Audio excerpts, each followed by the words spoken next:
The idea that anti-colonial radicals are terrorists is old hat. And the idea that colonialism, violent power, is necessary to protect a vulnerable minority group from the savage hordes who would attack them is also a very old-fashioned kind of racist idea. So Jews like me are cast as the protected minority of the West, whether we like it or not. Welcome to Analysis. I'm Maz Patel. Britain's Court of Appeal has ruled the government's prescription of Palestine Action as a terrorist organisation was lawful, overturning a previous High Court decision. Chief Justice Sue Carr said the Home Secretary's decision struck a fair balance under the Terrorism Act 2000. Palestine Action plans to challenge the ruling at the Supreme Court and, as it says, the European Court of Human Rights. Civil liberties groups warn of implications for freedom of expression. Let's watch this. The Court of Appeal has overturned a High Court decision that the Palestine Action ban was unlawful, in a huge blow to freedom of expression. The UK government prescribed Palestine Action as a terrorist organisation on July 5, 2025, under the Terrorism Act 2000, after the group conducted raids on Israel-based defence firm Elbit Systems, causing over £1 million in damage, marking the first time in British history that a civil disobedience group has been prescribed as a terrorist organisation. Since being prescribed as a terrorist group, police have arrested more than 3,400 people at protests. London's High Court ruled in February, after a legal challenge by the group's co-founder, that the ban unlawfully interfered with freedom of expression, although it remained prescribed till the Court of Appeal gave their verdict. Lady Chief Justice Carr rejected civil disobedience claims, stating Palestine Action overtly promoted unlawful violence amounting to terrorism and identified a pattern of escalatory behaviour justifying the ban.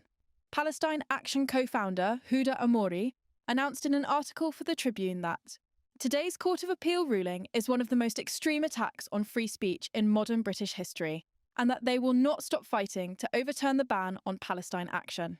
She continued, "We will continue fighting for every person whose life has been upended by this prescription, for the right to protest war crimes without being criminalised as a terrorist, and for the liberation of the Palestinian people, who live under constant threat of weapons made on British soil by Elbit Systems, Israel's biggest weapons supplier." So tonight we ask, what does this ruling mean for protests? How should the law balance security and dissent? And what might this decision signal for future activism in the UK? To discuss this all, we are joined by Barnaby Raine, the senior editor at the Tribune magazine, Professor Bill Bowring, a lecturer in human rights and international law at Birkbeck College, and also Felix Jakins from Amnesty International. Thank you all for joining me. Let's start off with yourself, Felix. In terms of your perspective from Amnesty International, what do you think this means for Britain? What does it mean for the freedom to protest in the manner that Palestine Action have been protesting? Well, it's a shocking and saddening day, really. Ultimately, this is it's a very grave moment in our history as a country, and for people's ability to organise and take action on issues that really matter to them. We, as an organisation, have long said that this misuse of counter-terror powers has really serious consequences for human rights, for all of us, for anybody who cares about anything. And, I was at the court yesterday and watching, again, the scenes unfolding of hundreds of peaceful protesters being bundled into police vans for peacefully holding placards because they're stating their support for this organisation is a deeply shameful and worrying chapter in our history. And the thing that should worry all of us is this overuse of counter-terror power. The prescription of a direct action organisation on these grounds lays the foundation for a future government of any kind to decide that any organisation or any group using these tactics is one that can be labelled terrorist. And that is something that we should be really very worried about. Now, Amnesty is going to continue to support the legal challenges to the prescription, where we'd be prepared to intervene in any Supreme Court ruling. But ultimately, today is a really difficult day where we're regrouping and worrying about what this means for all of our rights. Thank you. Barnaby Raine, from your perspective as a journalist and somebody obviously who talks about matters concerning human rights and obviously the like in terms of protests, You've just heard what Felix has got to say. Do you concur with that? And also, if you do, why has this happened under a left-wing government, a Labour government? Well, that's exactly the right question, I think, because the decision to ban Palestine Action is a clear moment of choosing to value property over lives. Palestine Action disrupted the production of weapons that kill Palestinians. Elbit Systems is one of the largest weapons suppliers to the State of Israel. And because of Palestine Action's protests, Elbit Systems shut down one of their factories in Britain. So no one's disputing that they had an effect. We've just had 4 Palestine Actionists sentenced to years in prison for destroying 40 weapons systems in an Elbit factory. So Palestine Actionists were defending human life. The law defends private property, and when life has to be lost to defend property, the law sides with property. The law now also clearly sides with the Israeli state and with its interests and its suppliers over human life. So that's a position that I would expect the Conservative Party to be in. I'm a historian of Britain, and it's not that surprising to me that the Labour Party finds itself in the same position. But those of us who care about every life, those of us who believe that human beings should be allowed to live in dignity and that the real villains and criminals are those who murder them and not those who try to stop them being murdered, now have to ask seriously what kind of political voice we can find, because it doesn't seem to be coming from the Labour Party. Professor Bowring, you lecture in human rights and international law. What does this say about law in this country when, as you've just heard our 2 contributors talking about how it's having what I would probably say summarise as being a chilling effect on the right to protest in this country? Is that fair to say, or is it too far-fetched? First thing I want to say is that I want to congratulate Amnesty for the really excellent statement that they issued today, and I think really hitting the nail on the head. So it's very good to see Felix here. And, you know, as a lifelong member of Amnesty, I think Amnesty are doing the job they need to do.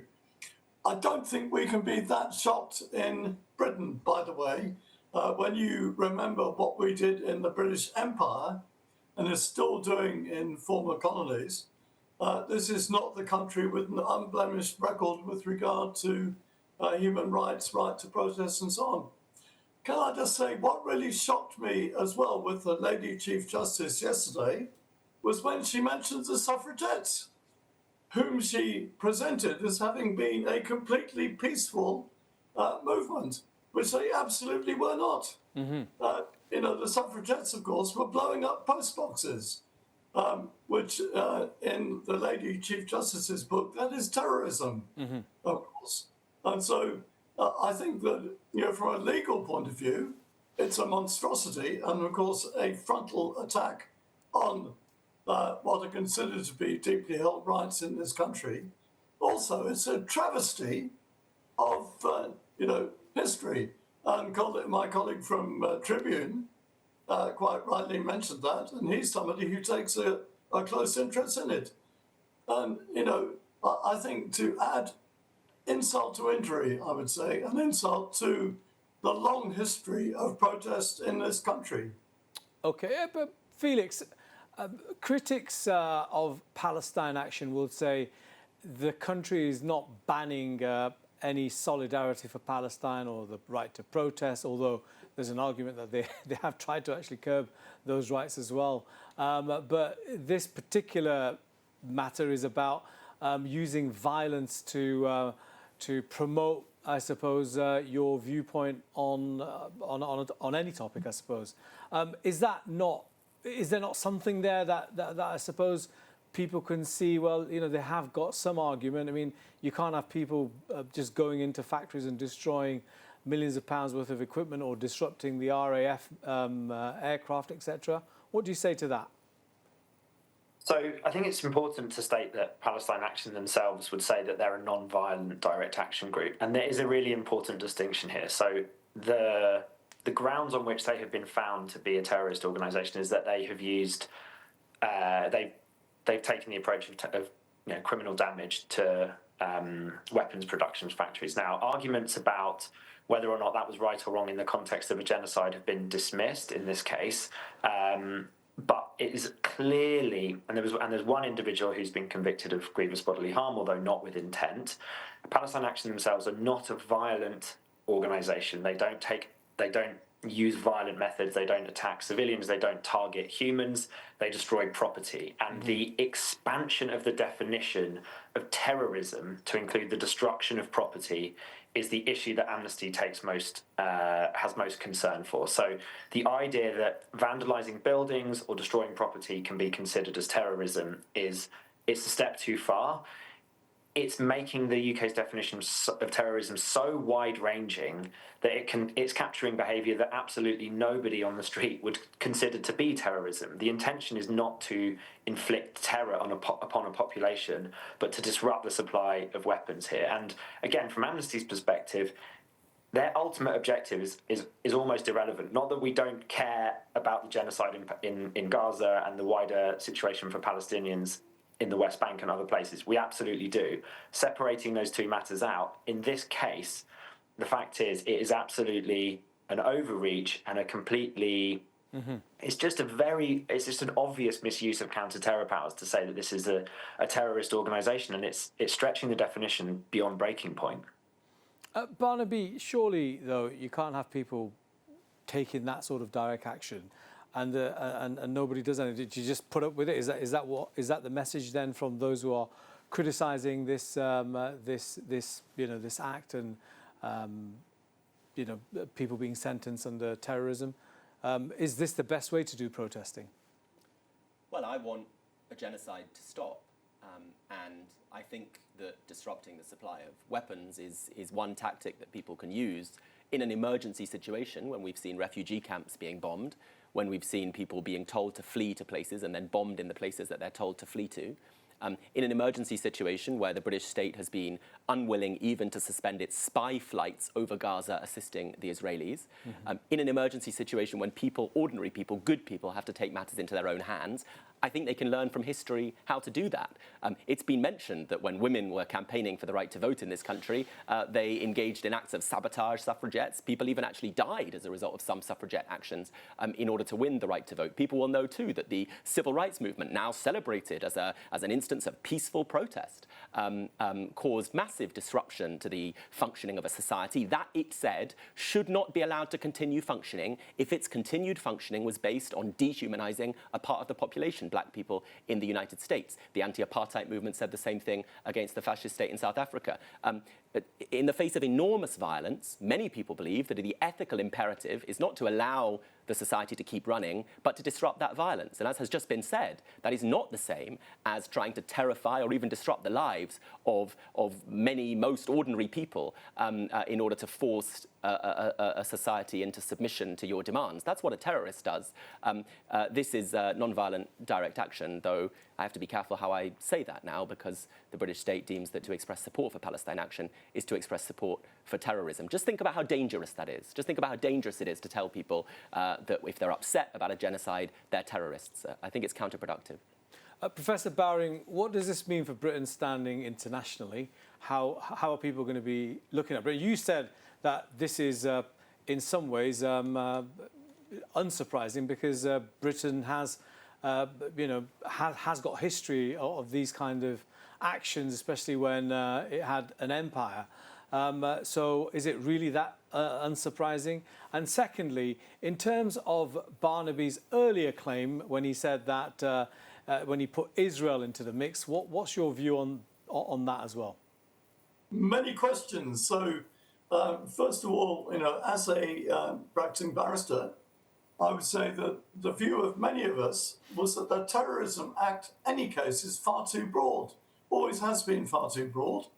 I act as an expert witness periodically in criminal cases, and I've been involved in 2 cases recently where young people have been charged with terrorist offences. On receipt of my report in one of the cases, the CPS dropped the case, and the other one, the young chap was acquitted on all grounds. And this is being used in all kinds of circumstances where it shouldn't be. And if I could add to what Felix and Barnaby said, we have perfectly good criminal defences. You know, if you commit an offence of criminal damage, that can be charged, and the penalties are quite severe. And to then say that is terrorism, that is absolutely a bridge too far. And the other part of your question, of course, there are some very bad cases presently going on in Germany, which I'm following closely.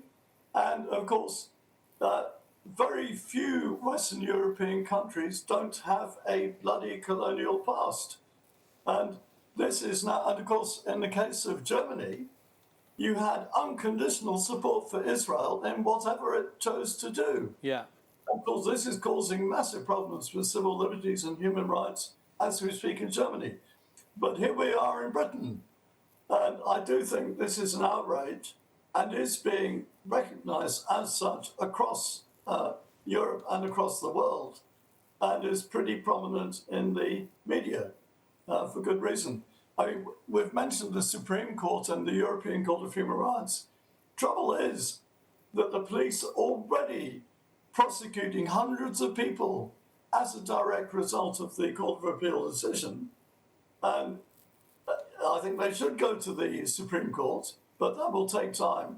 Yeah. And of course, the European Court of Human Rights has never been a speedy mechanism, you know, but it is absolute violation of fundamental basic human rights. Okay. Felix, thank you, Professor Barron. Felix, in terms of what happens next, Huda Omori has said that she's going to be taking this further to the Supreme Court and possibly to the European Court of Human Rights. Is there some sort of remedy in between that you're asking the British government to undertake? And do you believe, certainly under Keir Starmer, that this government will take those remedial actions to try and balance what many feel is an imbalanced system now when it comes to direct action groups like Palestine Action?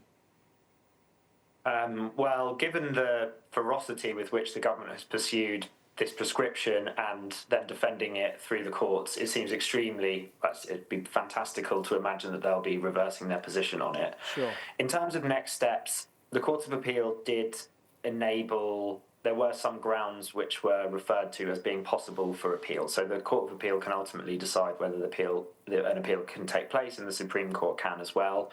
We heard that Huda Omori is planning to look at those grounds and to prepare an appeal to the Supreme Court. And if that does go ahead, then Amnesty and potentially some of the other human rights organisations who have intervened so far will intervene again. It seems that there are still human rights grounds that an intervention could be made on. We continue to call on the directors of public prosecutions to drop all prosecutions against Defend Our Juries protesters, so the individuals in the VT that you can see who have been expressing support for Palestine Action. Yeah. We'll be continuing to make the very clear case that this is a misuse of counter-terror powers. As has already been discussed, there are clear criminal penalties that can be used to deter this type of action and to punish people who do so. And we'll continue to campaign and raise this issue as one of a gross injustice and violation of our rights. Thank you. Barnaby Raine, the Metropolitan Police Commissioner recently made statements which many found quite disturbing in relation to protesters and people taking action on Palestine. There was recently, just this weekend gone, homes in illegal Israeli settlements being sold at a property auction or property seminar held at a synagogue, which was denied, and then it comes out that they were being sold. What is this? Is this a general mood now in the country where those in power feel, it's business as usual, whereas actually, conversely, by taking all of these actions against the pro-Palestine movement, it's just giving more oxygen and more support to for justice for Palestinians? Do you think that's probably an unexpected consequence of everything that they're doing? Well, I think the danger is that there is an attempt to delegitimize solidarity with the Palestinian people by naming it as something dodgy, something frightening. And the two strategies that you see being used there are to name solidarity with Palestinians as anti-Semitic or as feeding anti-Semitism. And so the Met head says that protests for Palestine must surely incubate anti-Semitism, he says, after an anti-Semitic attack in North London.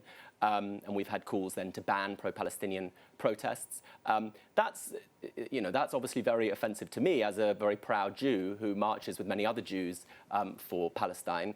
And it worries me because when people tell me that I'm attacked as a Jew when people are opposed to genocide, I'm worried about what they think I am as a Jew if attacking genocide attacks me. And the other track that's used to delegitimize pro-Palestinian protest is to accuse protesters of being terrorists or to name organizations, terror organizations. And as Professor Bowring has set out very well, these kinds of strategies are actually traditional to colonial thought. The idea that anti-colonial radicals are terrorists is old hat.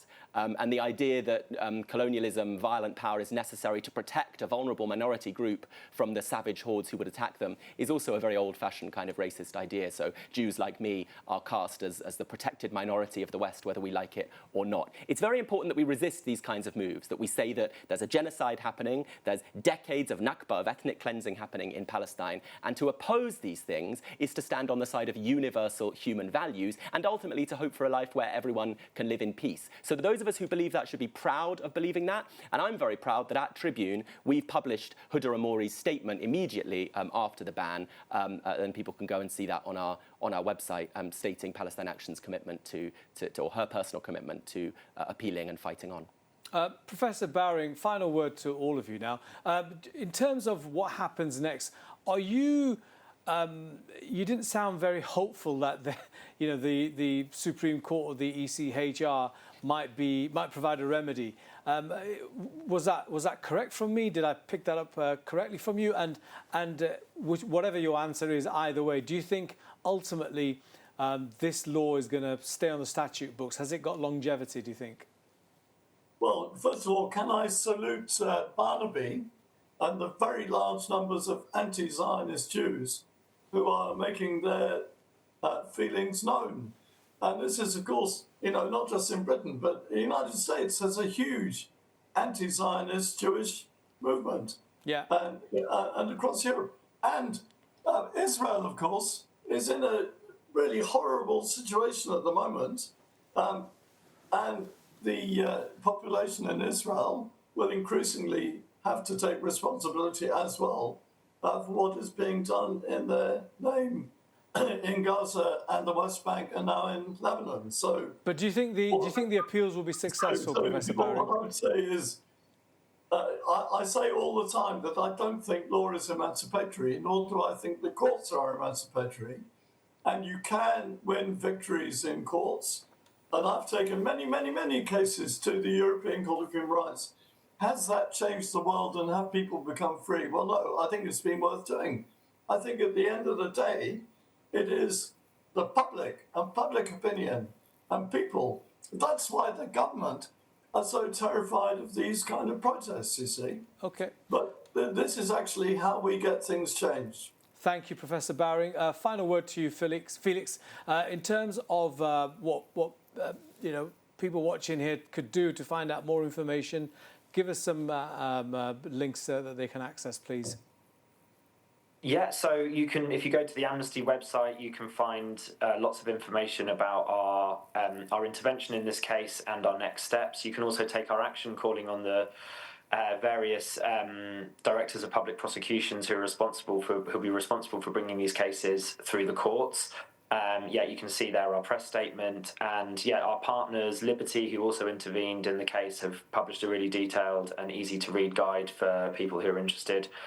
Take action for these protesters, for people who are being arrested and criminalised for peacefully holding signs. It's an absolute travesty that that's taking place. And then, get active on the issues which these organisations are interested in. So calling for an end to the genocide, apartheid and occupation. Thank you. And final word to you, Barnaby. In terms of politics in this country, do you think the space is increasingly narrowing for people who are pro-Palestinian, or is it obviously is that just not true? Well, I think the size and scale of the demonstrations that we've seen so regularly for Palestinian freedom have been inspiring to many of us who have to remember when we read the mainstream media and listen to our supposed political leaders, have to remember that we're less isolated and less few in number than they would have us believe. Just very quickly, Barnaby, I'm rushed for time. Yeah, so I think that in fact, though there is an attempt to narrow the space both by legal means, by making it illegal to do certain things, and also by kind of propaganda means, by telling us that it's anti-Semitic to advocate for Palestine, while there's an attempt to chill debate and shut down debate, it's our responsibility to keep coming onto the streets and to make it clear that our values are universal human values. We want freedom for everyone, and that's why from the river to the sea we want Palestinian freedom. Well, on that line, we'll close it for today. Thank you for all my guests for joining us, and do tune in for future episodes of Analysis. But for now, have a great evening.